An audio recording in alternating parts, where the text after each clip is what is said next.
नमस्कार मित्रों, मैं रवि शर्मा स्वागत करता हूं आपका मेरे अपने YouTube चैनल पे जिसका नाम है हिस्ट्री विद रवि शर्मा। दोस्तों, आज हम एक ऐसे टॉपिक के बारे में बात करेंगे जिसमें लगभग हर एग्जाम में प्रश्न बने हैं और प्रश्न भी बहुत अच्छे अच्छे वाले प्रश्न बने हैं। इस टॉपिक का नाम है मौर्य काल। चाहे छोटे से छोटा एग्जाम हो, चाहे बड़े से बड़ा एग्जाम हो, हर एग्जाम में हर लेवल के प्रश्न इस टॉपिक से निकले हैं।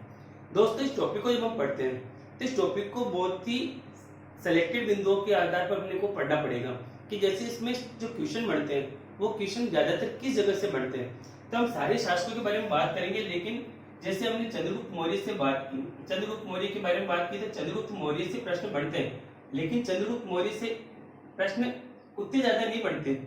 इसके बाद में एक शासक आता है बिंदुसार, इसमें 2-3 सेलेक्टेड क्वेश्चन बनते हैं। इसके बाद में इसमें से प्रश्न नहीं बनते। और जो सबसे इंपॉर्टेंट शासक है वो है अशोक। इस अशोक को हम जितना गहराई में पढ़ सके पढ़ लेना, क्योंकि इस अशोक से प्रश्न बन सकता है, नहीं बनता ही बनता है। ठीक है। इसके बाद में इसमें एक शासक आता है संप्रति, एक आता है दशरथ,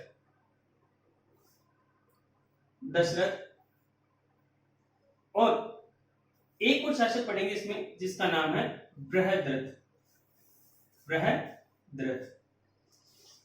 बस इस मौर्य काल में अगर प्रश्न राजाओं में से पढ़ेगा तो यहीं से बनते हैं, और इनमें से भी जो सबसे महत्वपूर्ण राजा है वो अशोक है।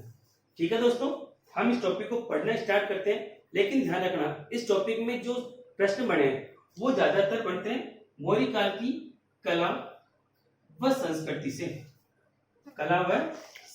से, और अशोक के अभिलेखों से। और इसके अलावा एक प्रश्न बनता है इसमें प्रशासन से।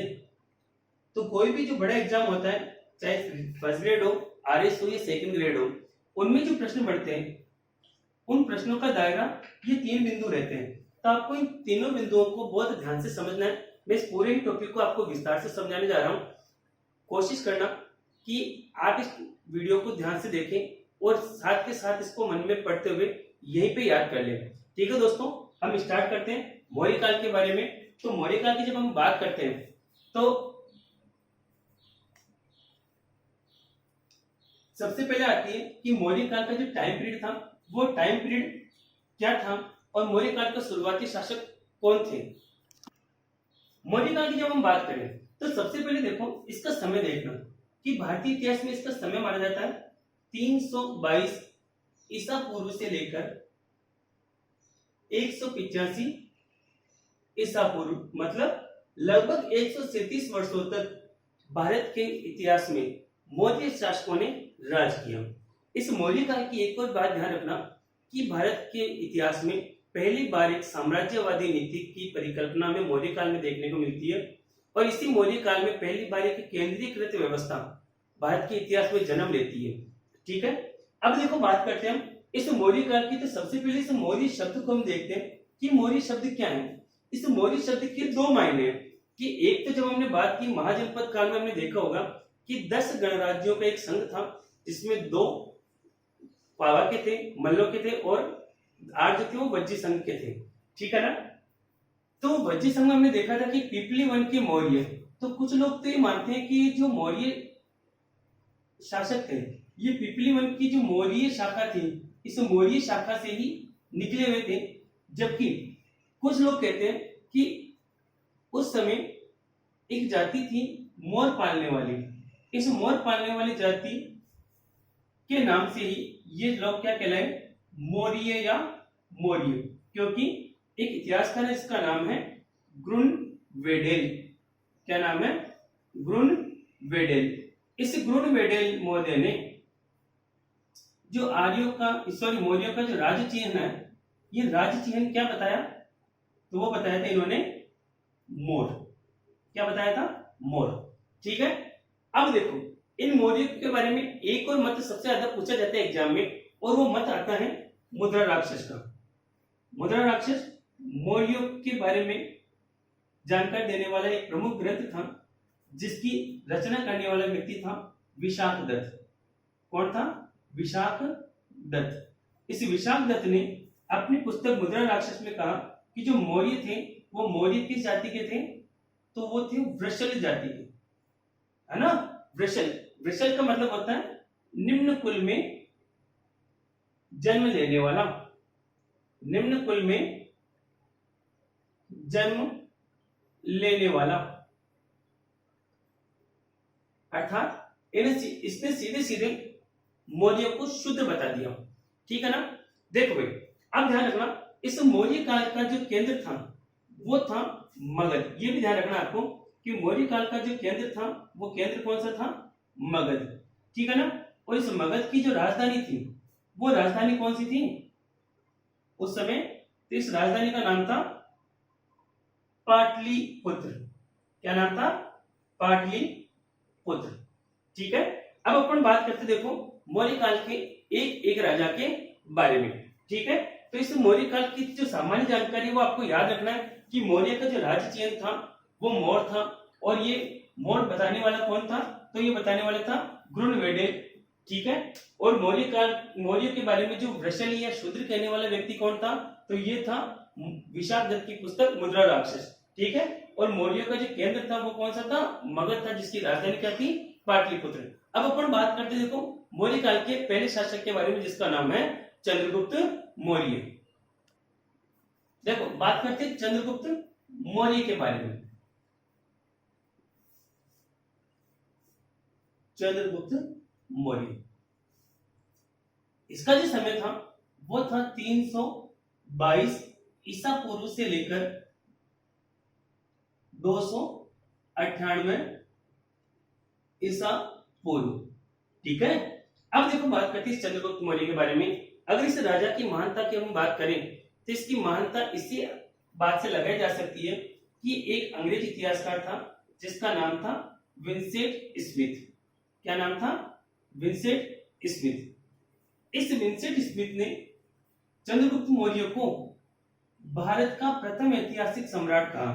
क्या कहा, भारत का प्रथम ऐतिहासिक सम्राट, प्रथम ऐतिहासिक सम्राट किसने कहा था, तो ये कहा था विंसेंट स्मिथ ने। और विंसेंट स्मिथ ने यह भी कहा था कि भारत के इस प्रथम ऐतिहासिक सम्राट मतलब चंद्रगुप्त मौर्य ने उस वैज्ञानिक सीमा को प्राप्त कर लिया था जिसको प्राप्त करने के लिए मुगल आजीवन तड़पते रहे और अंग्रेज केवल आगे बढ़ते रह गए। मतलब इसने बात की थी चंद्रगुप्त मौर्य के समय का जो भारत का उसका साम्राज्य विस्तार था उसके बारे में। उसके साम्राज्य विस्तार में आज का पूरा भारत था, ठीक है।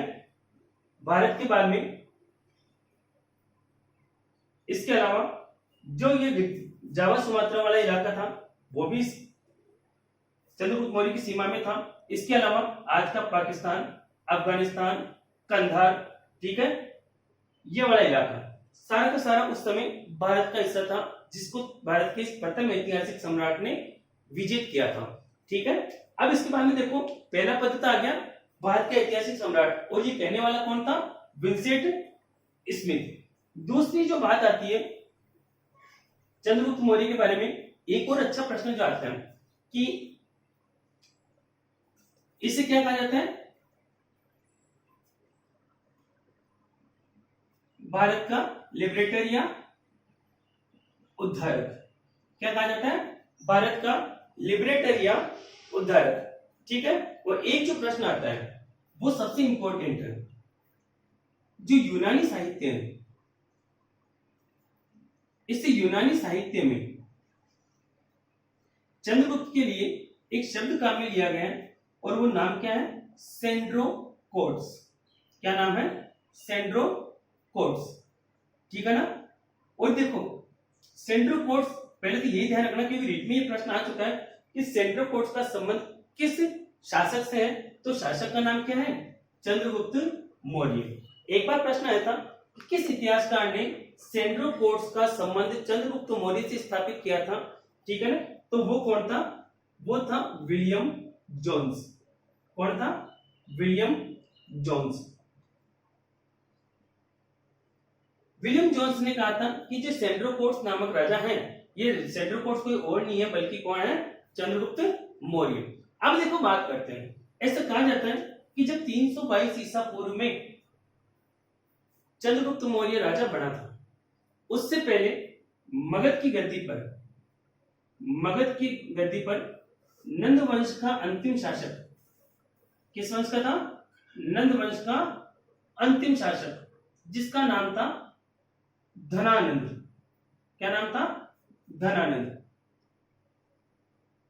यह धनानंद राज कर रहा था, और ऐसा कहा जाता है कि इस धनानंद की राज्यसभा में एक व्यक्ति रहते थे जिनका नाम था कौटिल्य या चाणक्य। एक बार की बात थी कि इस धनानंद ने कौटिल्य का अपमान कर दिया। तब कौटिल्य ने एक बात कही थी कि जब तक मैं इस नंद वंश का उन्मूलन न कर दूं तब तक चैन की सांस नहीं लूंगा। और कौटिल्य वहां से निकलकर जंगल में आ जाते हैं या उस नगर से बाहर निकल जाते हैं। और ऐसा कहा जाता है कि नगर से बाहर निकलने पर उन्होंने देखा कि कुछ बच्चे एक खेल खेल रहे थे। उस खेल का नाम क्या था? तो उस खेल का नाम आपको याद रखना है। वो खेल कौन सा था? राजकिलम। क्या नाम था? राजकिलम। क्योंकि ये भी प्रश्न एक बार आ चुका है कि राजकिलम का संबंध किस शासक से है? तो ये भी किससे है? चंद्रगुप्त मौर्य से। राजकिलम नामक खेल खेल रहे थे, वहीं पर चाणक्य की नजर इस चंद्रगुप्त मौर्य पर पड़ी, और चंद्रगुप्त मौर्य को लेकर ये तक्षशिला आते हैं, उसे अस्त्र शस्त्र की शिक्षा देते हैं, और शिक्षा देने के बाद में मगध पर आक्रमण करते हैं। हालांकि मगध पर पहला आक्रमण उनका असफल होता है, लेकिन कुछ समय बाद उन्होंने एक बेहतर रणनीति के साथ वापस अटैक किया और नंद वंश के अंतिम शासक धनानंद को मार दिया। और नंद पाटलिपुत्र की गद्दी पर किस वंश की शाखा स्थापित हुई? तो वो कौन सी थी? मौर्य वंश की। ठीक है। चंद्रगुप्त मौर्य 322 ईस्वी में धनानंद को मारकर मगध की गद्दी पर बैठते हैं, और मगध की गद्दी पर बैठने के साथ ही बाद में एक ऐतिहासिक साम्राज्य की नींव रखी जा चुकी थी। अब बात करते, देखो इस चंद्रगुप्त मौर्य के बारे में अपन दो चार अच्छी अच्छी चीजें पढ़ लेते हैं कि चंद्रगुप्त मौर्य का जो जीवन था, राजनीतिक जीवन, वो किस प्रकार निकला। ऐसा कहा जाता है कि जब भी चंद्रगुप्त मौर्य राजा बना, इस राजा बनने के कुछ समय बाद ही एक यूनानी शासक जो कि सिकंदर का सेनापति था, उसने भारत पर अटैक कर दिया। और उस व्यक्ति का नाम क्या था? तो उसका नाम था सेल्यूकस निकेटर।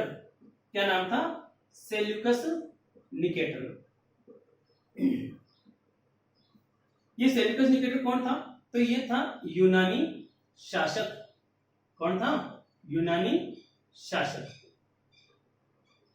ठीक है। ऐसा कहा जाता है कि सेल्यूकस और चंद्रगुप्त दोनों के बीच में एक युद्ध होता है। ठीक है। और इस युद्ध में सेल्यूकस निकेटर की क्या हो जाती है? पराजय हो जाती है। और पराजय होने के बाद में चंद्रगुप्त मौर्य और सेल्यूकस निकेटर के बीच में एक संधि होती है। क्या होती है? संधि। और इस संधि का उल्लेख करने वाला व्यक्ति कौन था? तो उसका उल्लेख करने वाले व्यक्ति का नाम था एपियानस। क्या नाम था? एपियानस। इसी व्यक्ति ने चंद्रगुप्त मौर्य और सेल्यूकस निकेटर के बीच होने वाली संधि का उल्लेख किया है। देखो इस संधि की कुछ शर्तें थी, ये शर्तें आपको याद रखनी है क्योंकि इस शर्तों से प्रश्न बहुत अच्छा बनता है। देखो इस संधि की पहली शर्त क्या थी कि पहली शर्त क्या थी कि सेल्यूकस निकेटर ने चंद्रगुप्त मौर्य की अधीनता स्वीकार कर ली। ठीक है ना। फिर देखो इसके अंदर एक और क्या हुआ था? पहली शर्त में क्या आता है कि इसे सेल्यूकस ने क्या कर लिया? इसकी अधीनता स्वीकार कर ली। और सेल्यूकस ने अपनी पुत्री जिसका नाम क्या था? हेलेना। इस हेलेना का विवाह किसके साथ कर दिया? तो ये विवाह किसके साथ कर दिया इसने? चंद्रगुप्त मौर्य के साथ। चंद्रगुप्त मौर्य के साथ सेल्यूकस ने अपनी पुत्री हेलेना का विवाह कर दिया, जो कि भारत में होने वाला पहला अंतरराष्ट्रीय विवाह भी माना जाता है। ठीक है। जब विवाह किया तब बेटी को खाली से विदा कर नहीं सकते, तो कहते कि सेल्यूकस ने 4 प्रांत, कितने प्रांत? 4 प्रांत चंद्रगुप्त मौर्य को विवाह के उपहार स्वरूप दहेज में दिए। वो 4 प्रांत कौन कौन से थे और इन चारों प्रांतों के यूनानी नाम क्या है? यही सबसे अच्छा प्रश्न यहां से बनता है। ठीक है ना। पहले देखो हमें इन चारों प्रांतों के नाम याद रखने। पहला देखो था हेरात, कंधार, हेरात था, कंधार था, काबुल था और चौथा था बलूचिस्तान। चौथा कौन सा था? बलूचिस्तान। चौथा था बलूचिस्तान। देखो ये तो वर्तमान नाम है, इनके यूनानी नाम क्या थे? आपको इन यूनानी नामों को याद रखना है और प्रश्न इन यूनानी नामों से आता है और प्रश्न इनके मिलान के रूप में आता है कि कौन सा प्रांत क्या था। देखो इसको याद करना बिल्कुल आसान है कि कंधार में कहें तो यहाँ पे आता है अराकेसिया। क्या आता है? अराकेसिया। अराकेसिया का संबंध क्या है? किससे? कंधार से। ठीक है ना। हेरात को कहा जाता था एरियाना। क्या कहा जाता था? एरियाना। काबुल को कहा जाता है पेरो पेनिस डाई। पेरो पेनिस डाई। और जो चौथा है बलूचिस्तान, इसको कहा जाता है जेड्रोसिया। क्या कहा जाता है? जेड्रोसिया। तो आपको ध्यान रखना कि पहली शर्त क्या थी कि सेल्यूकस ने अपनी पुत्री का विवाह चंद्रगुप्त मौर्य से करवा दिया, 4 प्रांत दहेज में दिए। वो 4 प्रांत कौन से थे? हेरात, कंधार, काबुल और बलूचिस्तान। तीसरी शर्त क्या थी कि इस सेल्यूकस ने एक यूनानी राजदूत चंद्रगुप्त मौर्य के दरबार में भेजा और इस यूनानी राजदूत का नाम क्या था? इसका नाम था मेगास्थनीज। क्या नाम था? मेगास्थनीज। और सबको पता है कि इस मेगास्थनीज की पुस्तक का नाम क्या है? तो पुस्तक कौन सी थी? इंडिका। क्या थी? इंडिका। ठीक है।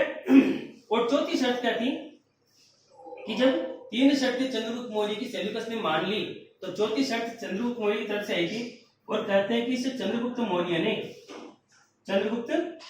ने 500 हाथी किसको दिए? सेल्यूकस को दिए, है ना। और ये सारे 500 हाथी कैसे थे? युद्ध में लड़ने वाले हाथी थे। तो ये संधि हो गई। इस संधि का उल्लेख करने वाला व्यक्ति कौन था? एपियानस। चंद्रगुप्त मौर्य के जीवन में लड़ा जाने वाला युद्ध। ठीक है। अब देखो बात करते संधि हो गई और ऐसा कहा जाता है कि चंद्रगुप्त मौर्य के जीवन की एक और सबसे बड़ी उपलब्धि थी, वो थी सुदर्शन झील का निर्माण। सुदर्शन झील का निर्माण। देखो सुदर्शन झील के निर्माण की जब हम बात करते हैं तो ऐसा कहा जाता है कि सुदर्शन झील है कहाँ पे? तो ये वर्तमान में है सौराष्ट्र में।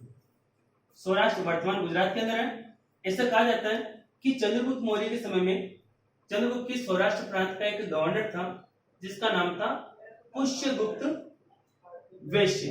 क्या नाम था? पुष्यगुप्त वैश्य। ऐसा कहा जाता है कि इस पुष्यगुप्त वैश्य ने इस सौराष्ट्र क्षेत्र में अकाल की समस्या को निदान करने के लिए एक पहाड़ी थी जिसका नाम था उर्जयंत पहाड़ी। क्या नाम था? उर्जयंत पहाड़ी।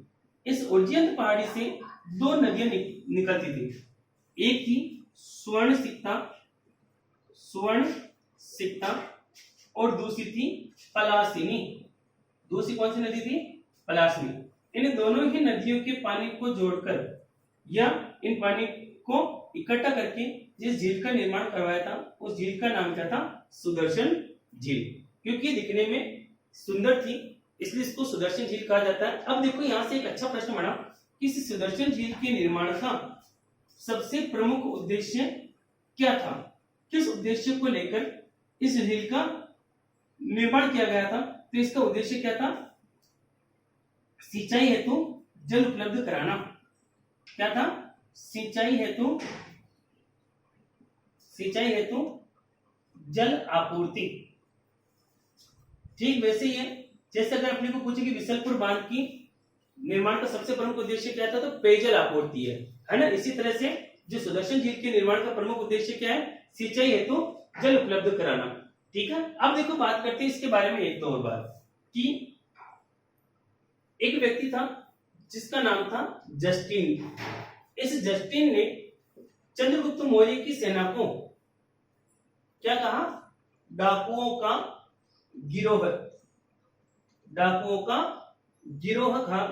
किसको कहा? चंद्रगुप्त मौर्य की सेना को। ठीक है ना। अब इसके बाद में देखो एक और बात ध्यान रखना कि चंद्रगुप्त मौर्य के समय में या अंतिम समय में जो मगध क्षेत्र है, इस मगध क्षेत्र पे एक 12 वर्ष का भयंकर अकाल पड़ा और इस अकाल के समय में कहते हैं कि इस अकाल के समय चंद्रगुप्त मौर्य एक जैन मुनि था। इस जैन मुनि का नाम था भद्रबाहु। क्या नाम था? भद्रबाहु। इस भद्रबाहु के साथ चंद्रगुप्त मौर्य कहां चला जाता है? दक्षिण भारत में। कहां चला जाता है? दक्षिण भारत में एक जगह है कर्नाटक में जिसका नाम था श्रवण बेलगोला। क्या नाम था? श्रवण बेलगोला। इस श्रवण बेलगोला नामक स्थान पर भद्रबाहु के साथ रहता है और अंतिम समय में यहीं पर ही संलेखना विधि से प्राण त्याग देता है। और इस तरह से चंद्रगुप्त मौर्य, जिसको भारत का प्रथम ऐतिहासिक सम्राट कहा जाता है, उसका राजनीतिक जीवन और सांसारिक जीवन समाप्त हो जाता है। इसके बाद में देखो अपन दो तीन चीजें फैक्ट इसके अंदर याद रखना अपने को, जो एग्जाम में ज्यादातर पूछे जाते हैं। और वो फैक्ट क्या है कि जैसे देखो कुछ एक चीजें और ध्यान रखना इसके अंदर कि वैसे अगर पूछे भारत में कि जो अभिलेखों के लिखने की परंपरा भारत में सबसे पहले किस सम्राट के समय शुरू हुई, तो आंसर हमेशा अशोक ही जाता है। लेकिन इससे पहले भी अपवाद स्वरूप ही सही चंद्रगुप्त मौर्य के दो अभिलेख हमें देखने को मिलते हैं। तो इस चंद्रगुप्त मौर्य के जो दो अभिलेख हैं, इन दो अभिलेखों को आपको याद रखना है कि ये अभिलेख कहां से मिले, ठीक है ना। तो इसमें देखो एक था महास्थान, पहला अभिलेख कहां से मिला? महास्थान से। और दूसरा मिला सोहगोरा। क्या नाम था? सोहगोरा। ये महास्थान कहां पे? वर्तमान बंगाल के अंदर, जिसे बांग्लादेश कहा जाता है। और दूसरा था वर्तमान उत्तर प्रदेश, इसे यूपी में मिला। अब ध्यान रखना ये दोनों ही जो अभिलेख हैं, महास्थान और सोहगोरा, ये किसकी जानकारी देते हैं? तो मैंने अभी एक बात कही थी कि चंद्रगुप्त मौर्य के अंतिम समय में मगध में 12 वर्ष का अकाल पड़ा। तो ये दोनों ही जो अभिलेख किसकी जानकारी देते हैं? ये 12 वर्ष के अकाल के बारे में जानकारी देते हैं। अब देखो एक बात ध्यान रखना कि चंद्रगुप्त मौर्य की कुछ पत्नियां थी, उन पत्नियों के नाम याद रखना कि जैसे एक तो अपने को पता ही है जिसका नाम अपने पढ़ लिया, इसका नाम था हेलेना। एक जो पत्नी थी उसका नाम था नंदिनी। क्या नाम था? नंदिनी। और एक थी जिसका नाम था दुर्धरा। आपको ये तीनों ही पत्नियों के नाम याद रखना, क्योंकि जब अपन अगला शासक पढ़ेंगे बिंदुसार, वो बिंदुसार इस दुर्धरा का पुत्र था, ठीक है ना। चंद्रगुप्त मौर्य के बारे में इतनी बात करेंगे। अब बात करते हैं मौर्य वंश के अंतिम अगले शासक जिसका नाम है बिंदुसार के बारे में, ठीक है। देखो अब बात करते हैं अपन मौर्य वंश के अगले शासक जिसका नाम है बिंदुसार। ध्यान से समझना, इस टॉपिक से ज्यादा प्रश्न नहीं बनते बिंदुसार से, लेकिन जो प्रश्न बने वो बहुत अच्छे प्रश्न बने। सबसे पहले इसके समय की बात करें तो इसका जो समय था वो था 298 से 200 या 273 ईसा पूर्व, ठीक है। अब देखो इसमें से जो 5-6 प्रश्न प्रमुख रूप से आते हैं वो ध्यान रखना। जैसे अपन ने देखा था कि जो चंद्रगुप्त मौर्य था उसने अंतिम समय में जैन धर्म धारण कर लिया। इसी तरह से ये जो बिंदुसार था ये आजीवक धर्म का अनुयायी था। किस धर्म का था? आजीवक धर्म का अनुयायी, ठीक है ना। आजीवक धर्म एक ऐसा धर्म था जिसके जो लोग थे या जिसको मानने वाले जो अनुयायी थे वो नियतिवाद या भाग्यवाद पर विश्वास करते थे। उनका ही मानना था कि जो भाग्य में लिखा होता है वही होता है, मेहनत जैसी कोई भी चीज नहीं पाई जाती। तो ध्यान रखना बिंदुसार किस धर्म का अनुयायी था? आजीवक धर्म का अनुयायी था। अब ध्यान रखना इसका बिंदुसार नाम क्यों पड़ा, ये भी ध्यान रखना कि इसके जो सार का मतलब होता है मस्तिष्क या ललाट, और इसके ललाट पे क्या था? एक बिंदु था जो जन्म से था, इसलिए इसका नाम क्या पड़ गया? बिंदुसार पड़ गया, ठीक है। हमने देखा इसकी जो माता थी, इस माता का नाम हमने पढ़ा था, माता का नाम क्या था? तो वो था दुर्धरा। क्या नाम था? दुर्धरा। देखो अगर मैं बिंदुसार की बात करूं तो बिंदुसार की जो सबसे बड़ी उपलब्धि क्या थी? वो उपलब्धि थी कि चंद्रगुप्त मौर्य ने जिस विशाल साम्राज्य की स्थापना की थी उस विशाल साम्राज्य में इसने कुछ भी नहीं घटने दिया। मतलब उस विशाल साम्राज्य को उसने अक्षुण्ण बनाए रखा, ठीक है। अब देखो एक बात ध्यान रखना कि इसके बारे में एक और प्रश्न आता है। जैसे हमने कहा था कि चंद्रगुप्त मौर्य को तो क्या कहा जाता है? Centre of force. इसी तरह से बिंदुसार को भी यूनानी साहित्य में एक उपाधि मिली हुई है, और वो उपाधि क्या है? वो है अमित्र चेट्स। क्या थी? अमित्र चेट्स। या कई बार आपको ये भी लिखा मिल जाएगा अमित्र घात। अमित्र घात मतलब अमित्र का मतलब क्या था, मित्र यानी मित्र, अमित्र यानी जो मित्र नहीं है, यानी दुश्मनों के लिए क्या था, ये घातक था, इसलिए इसको क्या कहा जाता है, अमित्र घात। ठीक है ना। इसके अलावा इसको सिंहसेन भी कहा जाता है। ठीक है ना, सिंहसेन। और ये कहां कहां कहा गया, ये कहा गया जैन साहित्य में। जैन साहित्य में इसको क्या कहा गया, सिंहसेन। इसके अलावा इसकी एक उपलब्धि और वो कौन सी है, भद्रसार की। क्या नाम है, भद्रसार। ये भद्रसार किसमें कहा गया इसको, तो ये कहा गया वायु पुराण में। हालांकि ये आपको पूछने वाले नहीं है, आपके लिए जो इंपॉर्टेंट है वो क्या है, अमित्र चेट्स।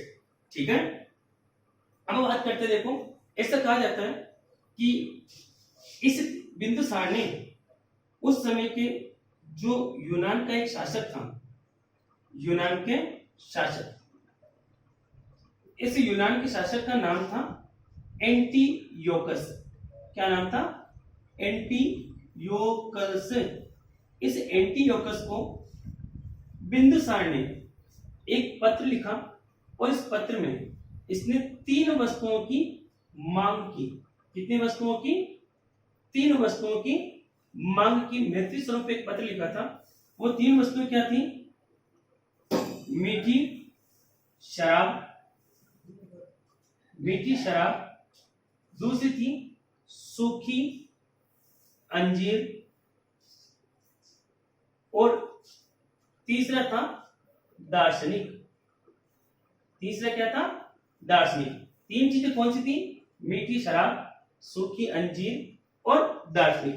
ये प्रश्न आ सकते हैं एग्जाम में कि कौन सी वस्तु नहीं मांगी थी। जवाब में कहते हैं कि इस एंटीयोकस ने वापस एक पत्र लिखा और कहा कि मीठी शराब और सूखी अंजीर तो वह भेज रहा है, लेकिन जो हमारा संविधान है या कानून है उसमें दार्शनिक भेजने की परंपरा नहीं है। लेकिन कुछ समय बाद में इसी एंटीयोकस ने एक यूनानी राजदूत जिसका नाम था डाइमेकस, क्या नाम था, डाइमेकस को बिंदुसार के दरबार में भेजा, जो कि मेगस्थनीज के बाद आने वाला दूसरा यूनानी राजदूत था। ठीक है ना, डाइमेकस को भेजा।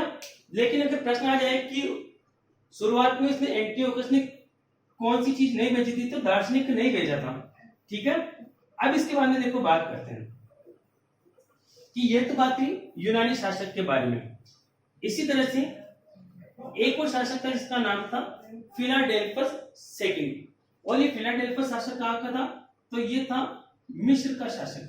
कहाँ का था, मिस्र का शासक। इस मिस्र के शासक का नाम क्या था, टोलमी सेकंड फिलाडेल्फस। टोलमी second Philadelphus. इस टोलमी सेकंड फिलाडेल्फस ने भी बिंदुसार के दरबार में डायनोसियस नामक राजदूत भेजा। ठीक है। अब देखो बात करते हैं कि इस चंद्रगुप्त के, इस बिंदुसार के बारे में बात करें तो इस बिंदुसार के दरबार में 500 सदस्यों की एक मंत्री परिषद थी। 500 सदस्यों की क्या थी, एक मंत्री परिषद होती थी। इस मंत्री परिषद का जो मुखिया होता था, वो मुखिया क्या कहलाता था, वो था खल्लाटक। आपको ध्यान रखना ये नाम कई बार एग्जाम में पूछा जा सकता है कि खल्लाटक क्या था। तो बिंदुसार के समय में 500 सदस्यों की मंत्री परिषद का मुखिया। खल्लाटक के बाद में इस पद पर कौन बैठता है, तो वो बैठता है राधागुप्त, जो चंद्रगुप्त मौर्य का ही पुत्र था। ठीक है। अब देखो बात करते हैं इस बिंदुसार के बारे में। तो कहते हैं इस बिंदुसार के अंतिम समय में एक विद्रोह होता है। वो विद्रोह कहाँ होता है, तक्षशिला में। कहाँ होता है, तक्षशिला में। इस विद्रोह को दबाने के लिए कहते हैं बिंदुसार ने सबसे पहले अपने बड़े पुत्र सुसीम को भेजा, परंतु सुसीम इस विद्रोह को नहीं दबा पाया। और जब ये असफल रहा तब बिंदुसार ने अपने छोटे पुत्र जिसका नाम था अशोक, इस अशोक को भेजा और अशोक ने तक्षशिला में जाकर इस विद्रोह को शांत कर दिया और अशोक ने अपनी विद्वता का परिचय दिया। लेकिन ध्यान रखना, इसके बाद में 273 ईसा पूर्व के आसपास बिंदुसार की मृत्यु हो जाती है। प्रश्न यह आया था कि बिंदुसार की मृत्यु के समय अशोक कहाँ कहाँ गवर्नर था? तो ध्यान रखना उस समय आपको तक्षशिला नहीं करना, तक्षशिला का इसने केवल विद्रोह दबाया था, तक्षशिला का ये गवर्नर नहीं था, ठीक है ना। अशोक उस समय कहाँ का गवर्नर था? तो वो कहाँ का था? वो जगह है उज्जैन, उज्जैन का अशोक उस समय गवर्नर था। 273 ईसा पूर्व में बिंदुसार की मृत्यु हो जाती है, और मृत्यु होने के बाद में बिंदुसार के पुत्रों में सत्ता को लेकर एक छोटा सा संघर्ष होता है, जिसमें अशोक विजित होता है और अशोक मौर्य साम्राज्य का नया शासक बनता है, ठीक है। आज की वीडियो में हम इतनी बात करेंगे, अगली वीडियो में अपन बात करेंगे अशोक के बाद में संप्रति दशरथ और अन्य राजाओं के बारे में, ठीक है। दोस्तों इस वीडियो को ध्यान से देखना और ज्यादा से ज्यादा लाइक, कमेंट, शेयर और इसको सब्सक्राइब करना, और सब्सक्राइब करने के बाद में इसके नीचे जो बेल आइकन है उस बेल आइकन को जरूर दबाइए, ताकि हमारे आने वाली वीडियो की नोटिफिकेशन आपको डायरेक्ट इस लिंक पे उपलब्ध हो जाए। धन्यवाद। जय हिंद, जय भारत।